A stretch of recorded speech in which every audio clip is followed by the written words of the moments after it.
कहानी की शुरुआत में हम एलेक्स और बेन को देखते हैं जो कि एयरपोर्ट पर अपनी फ्लाइट का इंतजार कर रहे थे। एलेक्स को डेनवर जाना था और वहीं बेन को बाल्टीमोर। बेन एक सर्जन है और उसे एक बच्चे का इमरजेंसी ऑपरेशन करना है, लेकिन मौसम खराब होने की वजह से उन दोनों की ही फ्लाइट्स कैंसिल हो जाती है। तभी एलेक्स देखती है कि बेन को भी जल्दी में कहीं जाना है, इसलिए वो उसके पास जाती है और वो दोनों आपस में बात करके एक प्राइवेट प्लेन हायर करने का डिसाइड करते हैं। वो लोग प्राइवेट प्लेन के लिए वॉल्टर से मिलते हैं और वॉल्टर उन्हें $500 में पहुंचाने के लिए मान जाता है। फिर कुछ देर बाद वो दोनों प्लेन के अंदर बैठ जाते हैं और वॉल्टर अपने साथ अपने कुत्ते को भी ले आता है। अब कुछ दूर तक सफर करने के बाद उनको सामने एक तूफान आता हुआ दिखाई देता है। अब क्योंकि वॉल्टर ने अपनी जर्नी के बारे में किसी को नहीं बताया था, इसलिए कोई भी रेडियो पर उसकी हेल्प करने के लिए नहीं होता। तभी अचानक वॉल्टर को हार्ट अटैक आ जाता है और प्लेन के ऊपर से उसका कंट्रोल हट जाता है। फिर बेन जब वहाँ पर उसको चेक करता है तो वो समझ जाता है कि ये हार्ट अटैक ही है। अब बिना पायलट के प्लेन क्रैश होने लगता है और बेन और एलेक्स सीट बेल्ट बांधकर पीछे की सीट पर जाकर बैठ जाते हैं। तभी उस प्लेन का पीछे का हिस्सा एक पहाड़ की चोटी से टकराकर टूट जाता है और वो प्लेन पहाड़ की एक चोटी पर जाकर क्रैश हो जाता है। कुछ देर बाद जब बेन को होश आता है तब तक रात हो चुकी होती है। वो एलेक्स को देखता है तो एलेक्स जिंदा तो होती है लेकिन वो बेहोश पड़ी थी। फिर जब वो वॉल्टर को देखता है तो वॉल्टर मर चुका था। इसके बाद वो प्लेन से टपक रहे फ्यूल से आग जलाता है। बाहर तूफान अभी भी चल रहा था, इसलिए वहाँ पर बहुत ज्यादा ठंड थी और ऐसे करते करते ये रात बीत जाती है। सुबह होते ही बेन प्लेन से बाहर निकलता है और चारों तरफ देखने पर वो समझ जाता है कि वो लोग इन बर्फ की चोटियों पर बुरी तरह फंस चुके हैं, लेकिन वो फिर भी खुश था क्योंकि वो जिंदा बचा हुआ था। इसके बाद वो एलेक्स के पास जाता है जो कि अभी भी बेहोश थी। वो उसके जख्म को साफ करके उसके कपड़े चेंज कर देता है, जिसके बाद वो वॉल्टर को भी वहीं पर दफना देता है। इसके बाद वो देखता है कि इस क्रैश में उसका कुत्ता बच गया था। फिर जब एलेक्स को होश आता है तो वो बेन से अपना फोन मांगती है। बेन उसे कहता है कि तुम्हारा फोन टूट चुका है और मेरे फोन में सिग्नल नहीं है, हम बहुत ऊंचाई पर हैं, वॉल्टर भी मर चुका है और मैंने उसे दफना दिया है। फिर अगली सुबह जब बेन बाहर होता है तो वो वहाँ से जाते हुए एक प्लेन को देखता है, लेकिन जब तक वो फ्लेयर गन चलाता प्लेन वहाँ से काफी दूर जा चुका था। दूसरी तरफ एलेक्स बहुत परेशान हो रही थी और सोच रही थी कि उसका होने वाला हस्बैंड उसके बारे में सोचकर परेशान हो रहा होगा,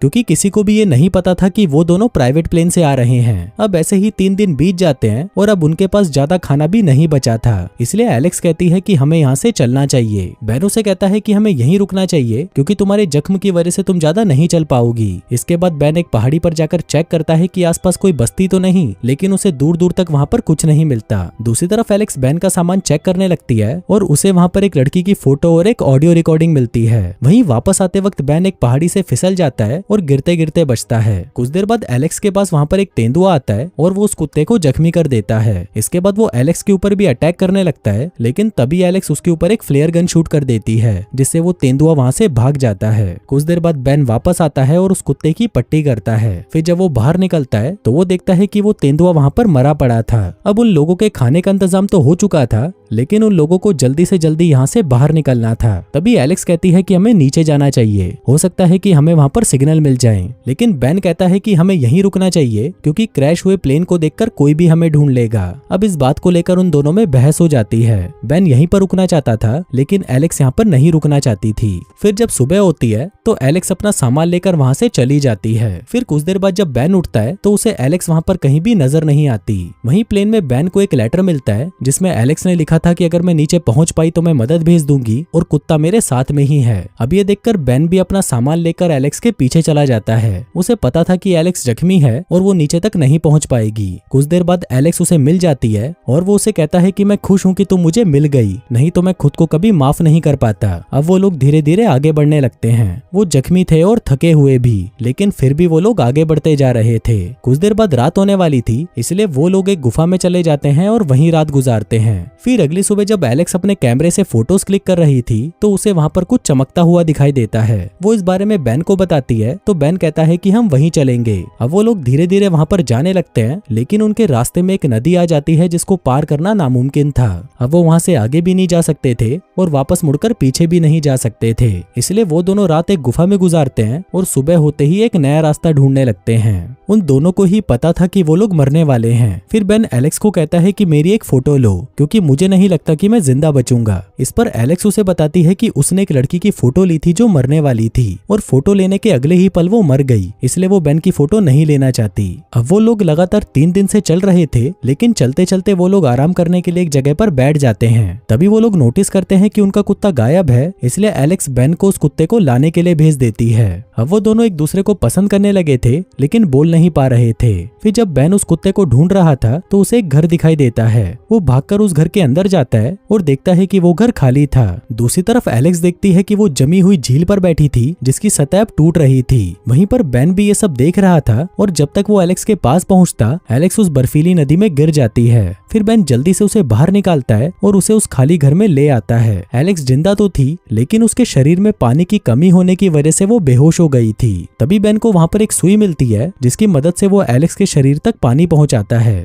फिर कुछ टाइम बाद एलेक्स को होश आता है जिसको देखकर बेन बहुत खुश होता है और उसे गले लगा लेता है। अब उन दोनों को ही ये एहसास हो चुका था कि वो लोग एक दूसरे से प्यार करने लगे हैं, क्योंकि बेन ने जो एलेक्स के लिए किया था वो शायद ही कोई किसी के लिए कर पाता। वो चाहता तो उसे छोड़कर भी जा सकता था लेकिन उसने उसकी मदद की और उसकी जान बचाई। उस घर के अंदर उन्हें सूप के 2 डिब्बे मिलते हैं जिससे उन लोगों के खाने का इंतजाम तो हो गया था। फिर अगले दिन जब बेन लकड़ियां लेने के लिए बाहर जाता है तो एलेक्स वापस से उसका सामान देखने लग जाती है, लेकिन इस बार बेन उसे ऐसा करते हुए देख लेता है और उस पर गुस्सा करने लगता है। यहाँ पर एलेक्स उसे बताती है कि हो सकता है कि हम दोनों साथ में मरे और मैं तो तुम्हें जानती तक नहीं। बेन उसे कहता है कि तुम मुझे जानना चाहती हो तो सुनो, अभी तुमने जो वॉइस मैसेज सुना वो मैंने पिछले 2 सालों से नहीं सुना। वो मैसेज मेरी वाइफ का है जो मुझे छोड़कर जा चुकी है। अब ये बोलकर वो वहाँ से जाने लगता है लेकिन तभी एलेक्स उसे रोक लेती है और गले लगा लेती है, जिसके बाद वो दोनों वहीं पर इंटीमेट हो जाते हैं। फिर अगली सुबह एलेक्स बेन से कहती है कि तुम्हें नीचे जाकर मदद लानी चाहिए, क्योंकि अगर मैं भी तुम्हारे साथ जाऊंगी तो हम लोग ज्यादा नहीं चल पाएंगे। लेकिन बेन उसे मना कर देता है और कहता है कि मैं तुम्हें अकेला छोड़कर नहीं जा सकता, लेकिन एलेक्स के फोर्स करने पर बेन मान जाता है। फिर अगली सुबह बेन एलेक्स को अकेला छोड़कर मदद लाने के लिए निकल पड़ता है, लेकिन कुछ ही दूर जाने पर बेन का मन नहीं मानता